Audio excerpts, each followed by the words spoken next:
Back, everyone, and in this week's episode, we are going to talk a little bit about something that has been in the news a lot in the sports world recently, and that is the idea of the NBA and its tanking problem that they feel like they have. Let's just jump into it because everybody has given their thoughts about it. I thought I would share my thoughts, and I would definitely welcome yours and want to hear what you have to say about the whole situation by commenting on this video and letting me know what you think. So first off, let me talk about what my personal feeling on tanking is. Is tanking bad for the sport? Absolutely. The NBA is where you see it the worst, and it is not a good product that you're putting on. So with all of that said, I think that they need to find creative ways to get rid of tanking in the NBA. I think where all the drama is coming from, though, is people are becoming but I think where everybody's getting the most heartburn about it is that now a lot of these franchises are being a lot more non-secretive about their idea of tanking and withholding players during specific moments in the game and that sort of thing. But tanking has been going on forever. It's not something that has just been perked up in the last 1, 2, 3, even 10 years. We had the Sixers who had the process, but it was even going on before that. The Spurs tanked to get Tim Duncan. The Rockets tanked to get Hakeem Olajuwon. It's been going around forever. And from a Jazz fan's perspective, I think where it's a little bit misguided to think that the Jazz fans are all up in arms because they got caught tanking. It has nothing to do with that, actually. The I think where the fans are the most outraged is that it's like the hypocrisy of now we're going to do something about it because it's the Jazz. The league seems to pick and choose who it wants to make an example, and it seems like the Jazz are commonly one of those teams who, if they find a strategy or if they're doing something that's sort of outside of the rules, then the NBA comes down and crashes hard on them.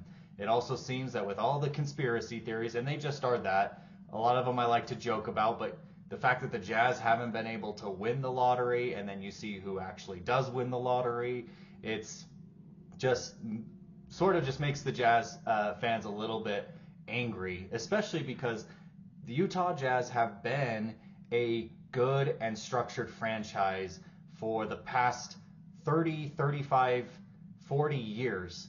And it really just is in the past 4 years where they've really embraced this idea of tanking. But if you ask all of the fans whether or not they're okay with it, most of them will tell you that they are fine with the strategy that Ryan Smith and Danny Ainge and Austin Ainge are taking with this team. Some other things that you feel like just are a little bit rubbing me the wrong way, at least, is you get rumors about how you think that the Thunder are involved since they own the Jazz's their first round pick if they end outside of the top 8. And so you feel like now you have the Thunder, the defending Thunder champions, who have embraced tanking themselves at one point in time to get good, are now going through back channels and putting pressure on the league and on the media to really call out what Utah is doing so that way they can get the pick.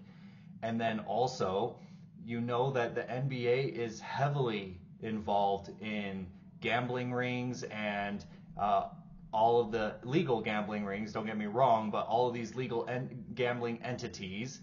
And so obviously gamblers aren't super happy when all of a sudden the Jazz yank out their best players in the fourth quarter, and it can mess up with gambling lines. And so that makes me think too, is that what really is driving Adam Silver to want to do something about this? Because up until now and up until before a lot of gambling was involved, they really didn't seem to care that much about it. But let me turn you to a couple of posts that I thought, these were posts from actually Mark Cuban over the past week that I thought were really interesting and I thought were worth sharing about his feeling about tanking and where he thinks the NBA is wrong. And yeah, let me just kind of share a little bit of his thoughts, and I want to get your reactions to them as well. So, Mark Cuban, the first quote or the first tweet that I call him tweet, but the first post that he sent out on the 17th, so almost about a week ago, he says, "Why the NBA should embrace tanking. The NBA has been misguided, thinking that fans want to see their teams compete every night with a chance to win. It's never been that way. When I got into the NBA, they thought they were in the basketball business. They aren't. They are in the business of creating experiences for fans. Few can remember the score from the last game they saw or went to. They can't remember the dunks or shots. What they remember is who they were with. Their family, friends, a date. That's what makes the experience special. Fans know their team can't win every game. They know only one team can win a ring. What fans care about, hope they will get better and have what the fans care about and what they want is to hope that they will get better and have a chance to compete for the playoffs and then maybe a ring. The one way to get closer to that is via the draft and trades and cap room. You have a better chance of improving via all three when you tank. We didn't tank often, only a few times over 23 years, but when we did, our fans appreciated it, and it got us to where we could improve, trade up to get Luka, and improve our team. The NBA should worry more about fan experience than tanking. It should worry more about pricing fans out of games than tanking. You know who cares the least about tanking? A parent who can't afford to bring their 3 kids to a game and buy their kids a jersey of their favorite player. Tanking isn't the issue. Affordability and quality of game presentations are." I thought that was really interesting, and I think that is true to an extent. I think it is a little bit not wholly accurate to think that like NBA or fans don't remember the games or remember the moments that happened in those games. But I think his overall message is that fans are smarter than you think. If they know the owner's philosophy and what they are trying to do, then they're going to get on board and they're going to be okay with it. Ask Jazz fans right now. They are okay with what Ryan Smith and Danny Ainge are doing. And in fact, it looked like the most excited that the Jazz fan base got was when they traded for Jaren Jackson Jr. And now they feel like they could actually have a chance to compete, especially if they can tank the rest of this year and win the draft lottery. This team could be on the fringe of a playoff team even as early as next year. And so fans are embracing this philosophy. So to think that this isn't good for the game or to say that that's detrimental to the league is just very, I just think naive of Adam Silver to think that. Another tweet that I wanted him to share from Mark Cuban, he says, "Tanking Part 2, why it's worse now. College basketball players are pros. They are paid for performance more than potential. So while the NBA values younger players who will continue to develop, they are now playing against bigger, better, higher basketball IQ players because most are staying for as long as they can to get paid. Young players are far more skilled than they were 10 years ago. Every kid copies what they see on YouTube, and they have trainers. The skill levels will continue to improve. You can find game changers that are young. 3, the second apron, new CBA has blanked up team building with vets. In the past, you could have a couple 35% max players, and if one declined for any reason, the tax wasn't onerous and there weren't no draft, trade, and apron considerations. Now players ain't getting the 35% unless they are in their prime through the contract, or it's a 1 or 2 year deal, possibly with a partial guarantee in the second or out years, which is why it's been harder to trade max players. Teams don't want those contracts unless maybe they are getting off their own problem contracts, have a hard time getting free agents, or are under the salary floor for next year. Think about it. If the second apron is 207 and Supermax is almost 60, add a second max at 58 mil, that's less than 90 million left to sign up to 13 players. And you have diminished exceptions to sign players. So it's mostly minimums and maybe a partial tax mid-level exception. With 2 max guys, you better be trying to go deep in the playoffs, so you sign more experienced guys that other teams undervalued or didn't get the contract they expected. Then you cross your fingers. One of your 2 max guys underperforms or gets hurt. Now you are struggling. You hope your injured player comes back before you are out of it. If he can't, the only smart thing to do is tank. Talk to the Pacers about this one.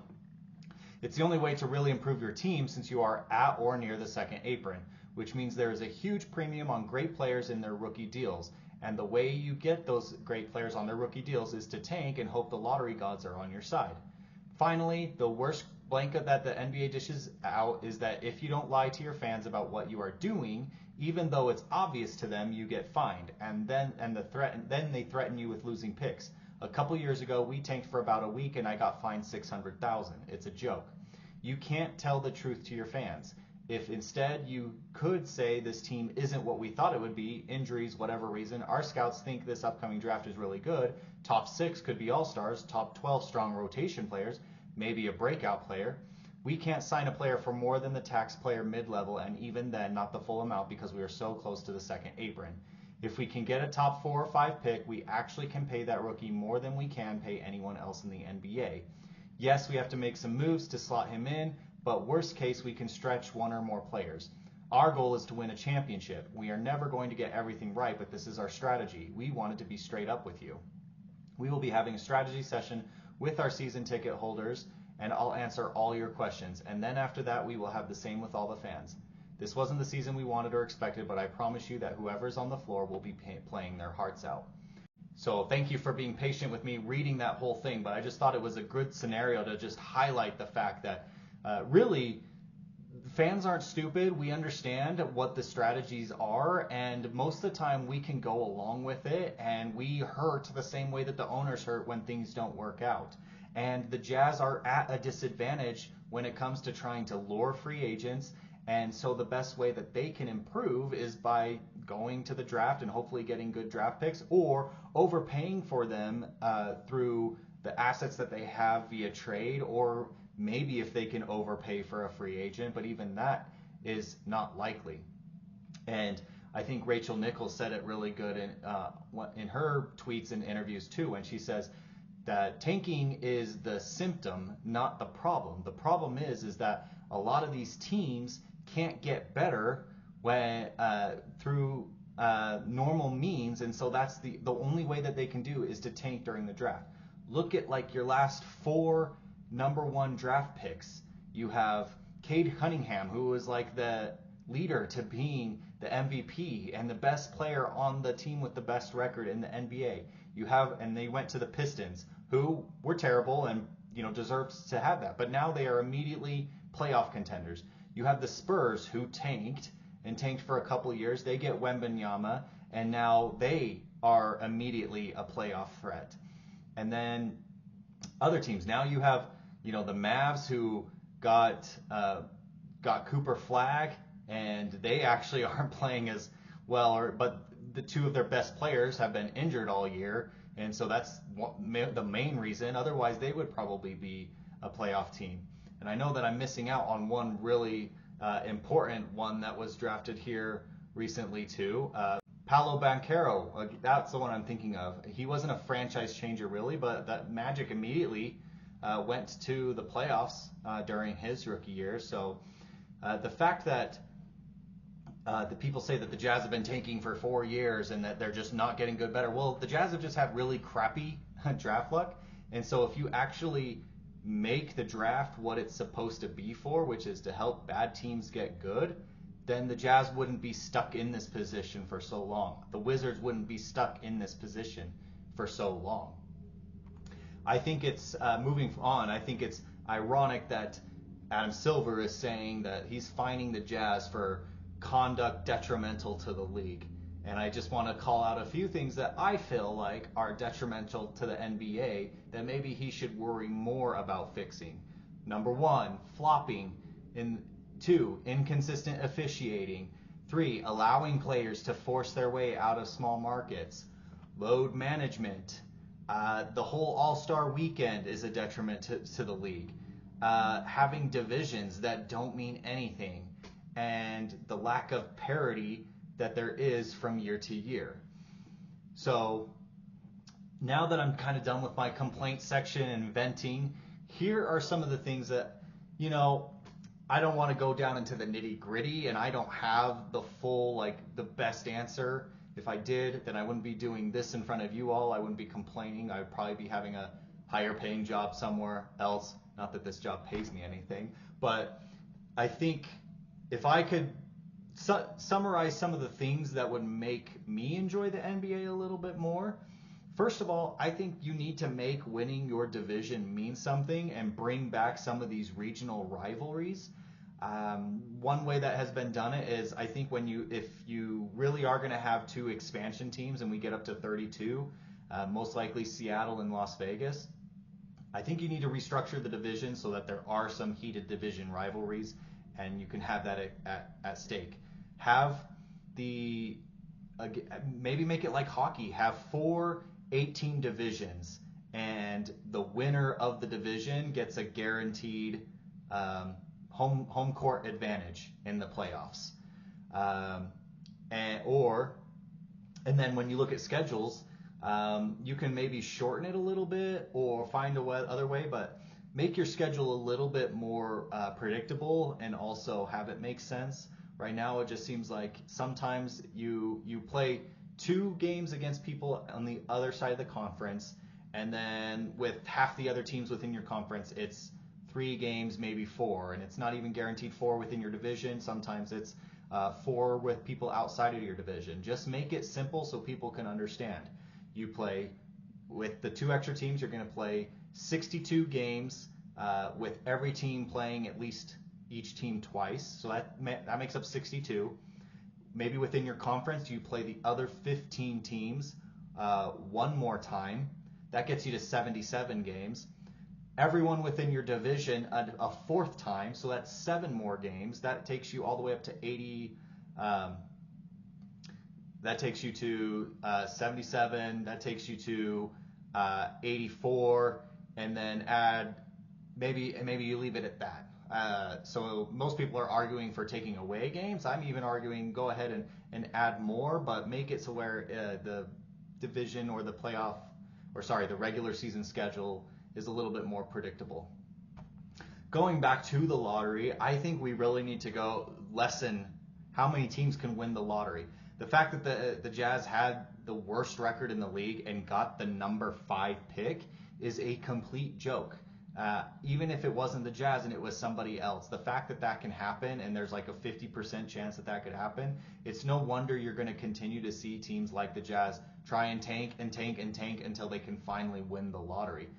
Except for the Sixers, you don't see teams tanking season in and season out. So stop giving these picks to the Mavericks and the Spurs who don't need it and give it to the teams that really need it the most. So only 2 teams can win the lottery. That would be my suggestion. That way, if the Jazz don't win it, then they're getting a number 3 pick instead of a 5 pick. They need to get rid of these protected picks for sure. And I like it in the NHL where if you win the lottery, you can only move up a maximum of 10 spots. Even though that would have been awesome for the Mammoth who won the lottery to be able to have them pick 2nd instead. The fact that they got to pick 4th is good enough, and the player that they picked has played very meaningful minutes in the regular season. So you can still get a good player moving up 10 spots if you're lucky enough to win the lottery. And then lastly, I think a lot of people are saying the same thing. You shouldn't be able to win the lottery more than twice in a 4-year period or something like that. So that way teams are less incentivized to tanking. Those are just a few that I think that you can consider. But overall, they really need to figure out how to get the teams out of this cesspool of mediocrity and really give those bad teams good players so that way that they can actually get out of the cellar of the NBA and be more competitive. Another idea that I was floating around with some people too was that, they have these supermax deals, but if you're going to sign somebody to a supermax deal and that person decides to leave or even trade, it could work both ways. A supermax, I would say, only the max amount, not the supermax, but the regular max. You can sign them to a supermax, but the max will only count towards the salary cap. And also, too, if a player is traded away or a player decides to leave, then they know, like they try to force their way out or whatever, then they're no longer able to continue having that supermax contract. So I think there are a lot of things that they can discover. I just want them to be smart about it and not just get upset that one team has decided that they really need to find ways because to get better players because the other ways are out of their control. So there you have it. Those are my thoughts. Tell me what you think. Let me know. Do you agree with these? Do you feel like I sound just like an angry Utah fan? Or is there some validation? Or what do you feel like you would implement to either make the NBA more watchable or to decrease the amount of tanking that we see here? So let me know your thoughts. And if you like the content, go ahead and hit that like and subscribe button. Until then, we'll catch you out on the next one. Peace.